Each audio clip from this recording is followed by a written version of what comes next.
بسم اللہ الرحمن الرحیم۔ السلام علیکم ورحمۃ اللہ وبرکاتہ۔ امید ہے آپ سب حضرات خیر و عافیت سے ہوں گے۔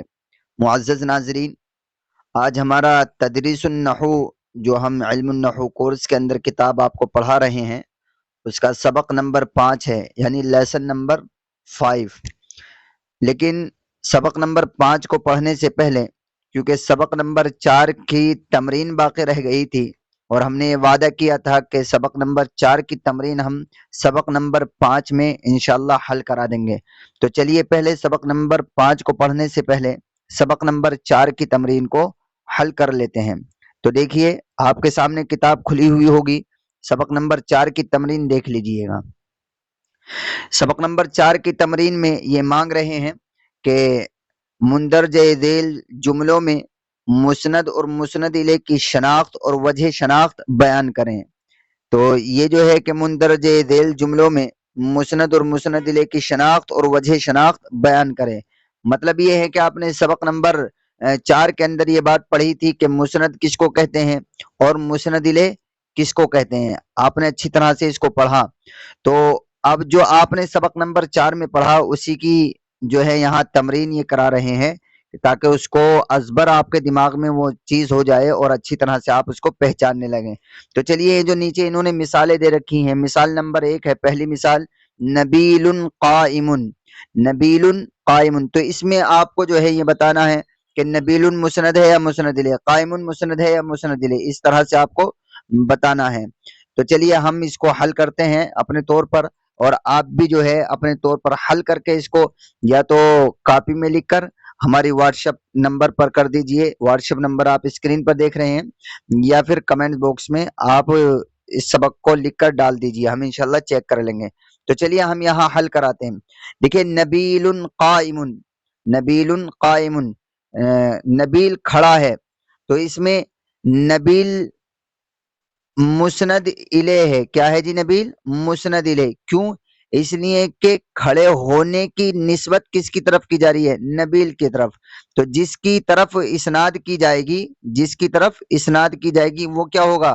وہ مسند الیہ ہوگا، اور جس کی اسناد کی جائے گی وہ مسند ہوگا۔ تو نبیل قائم میں نبیل مسند الیہ ہے اور قائم مسند ہے۔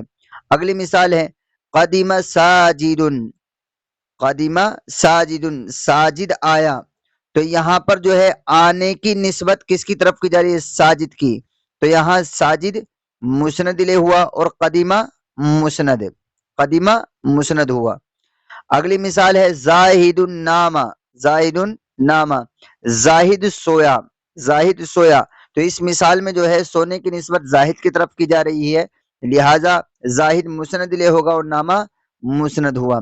سہیل طالب، سہیل طالب، سہیل طالب علم ہے، کیا معنی ہے جی؟ سہیل طالب علم ہے، تو طالب علم ہونے کی نسبت سہیل کی طرف کی جا رہی ہے، لہذا سہیل مسند الیہ ہوا اور طالب مسند ہوا۔ فرح حشیم، فرح حشیم، حشیم خوش ہوا، تو یہاں خوش ہونے کی اسناد جو ہے حشیم کی طرف کی جا رہی ہے، لہذا حشیم جو ہے مسند الیہ ہوا اور فرحہ مسند۔ آخری مثال ہے نبیل عاقل، نبیل عقل مند ہے۔ اس مثال کے اندر جو ہے عقل مند ہونے کی اسناد جو ہے وہ نبیل کی طرف کی جا رہی ہے، لہذا نبیل جو ہے وہ مسند الیہ ہوگا اور عاقل مسند ہوگا۔ تو ناظرین یہ تو سبق نمبر 4 کی، لیسن نمبر 4 کی جو ہے یہ تمرین ہو گئی۔ تو چلیے اب اس کے بعد سبق نمبر 5 ہم پڑھتے ہیں۔ سبق نمبر 5 دیکھیے، سبق نمبر 5 میں جو ہم بات کر رہیں گے، جو صاحب کتاب نے اس میں لکھا ہے وہ ہے جملہ اسمیہ، جملہ فعلیہ۔ لیکن پہلے اس کو تھوڑا سا اوپر سے سمجھ لیتے ہیں تاکہ آپ کو سمجھ میں آ جائے، اور جو آپ نے پہلے پڑھا سبق نمبر 2 3 4 تک پڑھا ہے وہ دماغ میں ازبر ہو جائے۔ دیکھیے سبق نمبر 3 میں آپ نے پڑھا تھا کہ مرکب مفید کو جملہ بھی کہتے ہیں۔ پھر جملے کی آپ نے 2 قسمیں کی تھیں، جملہ خبریہ اور جملہ انشائیہ، کیا کہ جملہ خبریہ اور جملہ انشائیہ، اوکے۔ پھر جملہ خبریہ کی 2 قسمیں آپ نے سبق نمبر 4 کے اندر کی تھیں۔ جملہ خبریہ کی 2 قسمیں آپ نے کی تھیں، نمبر 1 جملہ اسمیہ، نمبر 2 جملہ فعلیہ۔ لیکن وہاں تعریف نہیں کی تھی. تو جملہ اسمیہ کس کو کہتے ہیں, جملہ فعلیہ کس کو کہتے ہیں, سبق نمبر 5 میں اسی کو بیان کر رہے ہیں. ٹھیک ہے, دیکھیے گا, کہتے ہیں کہ جملہ اسمیہ وہ جملہ ہے جس کا پہلا جز اسم ہو, دوسرا جز خواہ اسم ہو یا فعل ہو.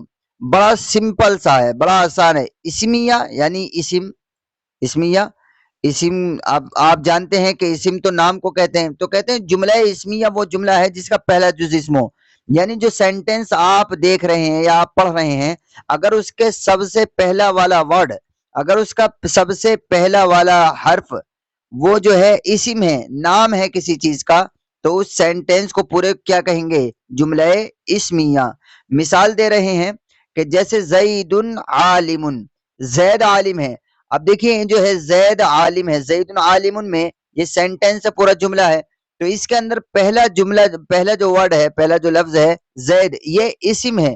لہذا اس بنا پر, کیونکہ اس جملے کا پہلا جز اسم ہے, تو اس کے اسم ہونے کی بنا پر اس کو کیا کہہ دیا جائے گا, یہ جملہ اسمیہ ہے.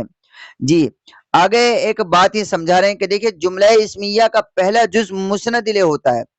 جملہ اسمیہ کا پہلا جز مسند الیہ ہوتا ہے, ترکیب میں اس کو مبتدا کہتے ہیں, اور دوسرا جز مسند ہوتا ہے, ترکیب میں اس کو خبر کہتے ہیں.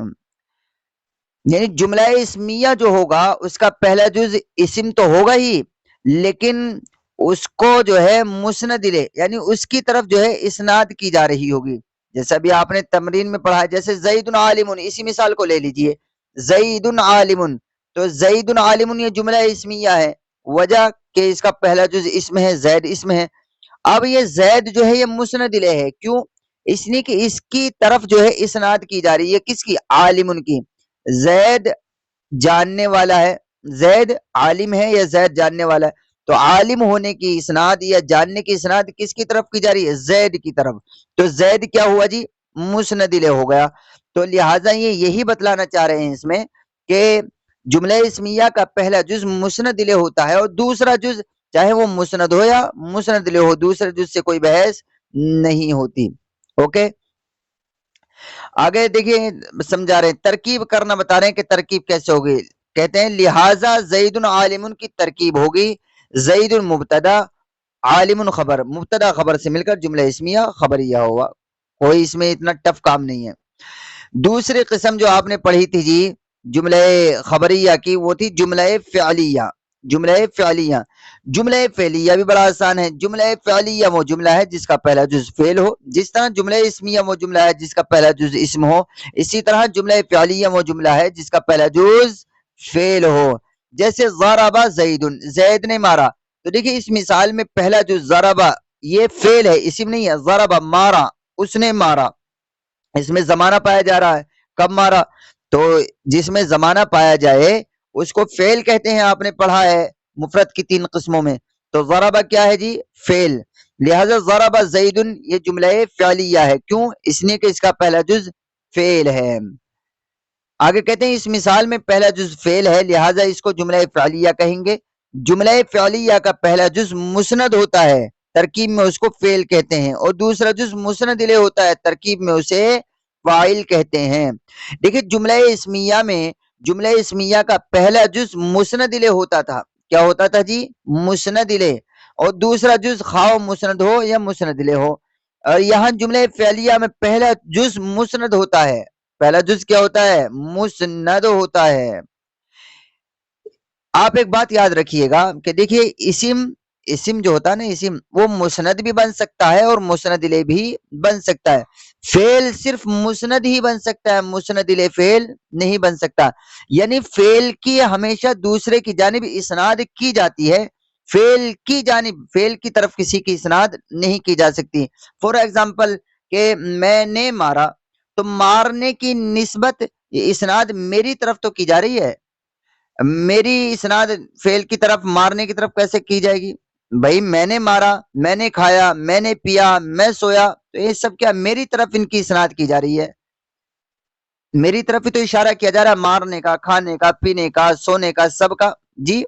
لیکن کوئی یہ کہے کہ نہیں کہ آپ نے مارا, کہ اس کی آپ کی نسبت جو ہے مارنے کی طرف کی جا رہی ہے, یہ تو بے وقوفی ہے. تو یہ بات یاد رکھیے گا کہ جملہ اسمیہ میں پہلا جز جو ہے وہ مسند الیہ ہوتا ہے، لہذا اور جملہ فعلیہ میں پہلا جز مسند ہوتا ہے. کیوں؟ اس لیے کہ اسم مسند بھی ہو سکتا ہے اور مسند الیہ بھی ہو سکتا ہے، دونوں ہو سکتا ہے، لیکن فعل صرف مسند ہوتا ہے، مسند الیہ ہرگز نہیں ہو سکتا.